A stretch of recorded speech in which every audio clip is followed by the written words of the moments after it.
Section 136 clause 1 says that even if prima facie it seems that the fact is not relevant, but if you will allow the evidence to be given, evidence दो तरह के होते हैं ना, documentary और oral.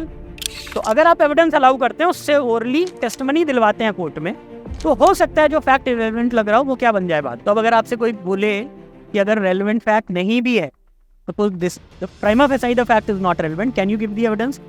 Is there any provision in Indian Evidence Act that allows evidence to be given before proving the fact to be a relevant fact? So your answer should be yes. Who can allow?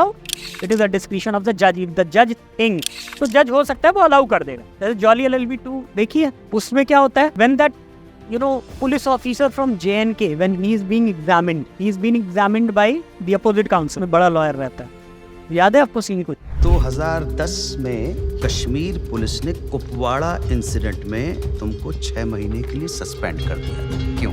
जनाब, इस सवाल का हमारे case से क्या संबंध है? पंडित जी, अगर कोई संबंध नहीं हुआ ना तो काला कोट पहनना बंद कर दूंगा। मैंने आपसे कहा था ना, आपकी तरह कान घुमा कर नहीं पकड़ूंगा, सीधे पकड़ूंगा।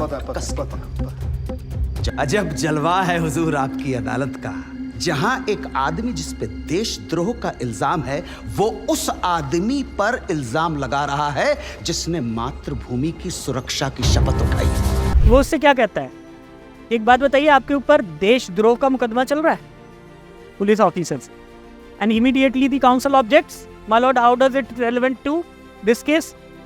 ये केस है एक फॉल्स इनकाउंटर का, और इनसे पूछा जा रहा है कि आपके ऊपर देशद्रोह का मुकदमा चल रहा है। रीडिंग द पॉइंट कि देशद्रोह का आपके ऊपर मुकदमा चल रहा है, तो वो बोलता है बिल्कुल रेलेवेंट है। मैं बताऊंगा क्यों। क्योंकि जिसके ऊपर देशद्रोह का मुकदमा चल रहा है, केस चल रहा है, जो सस्पेंडेड ऑफिसर है, उसके एविडेंस पे भरोसा नहीं किया जा सकता, और वो भी इतने इंपॉर्टेंट केस जहाँ पे लाइफ एंड डेथ का सवाल है। तो that is how you make the facts relevant. So irrespective of the fact, sometimes it seems that a fact is not relevant, but still judge can allow the evidence.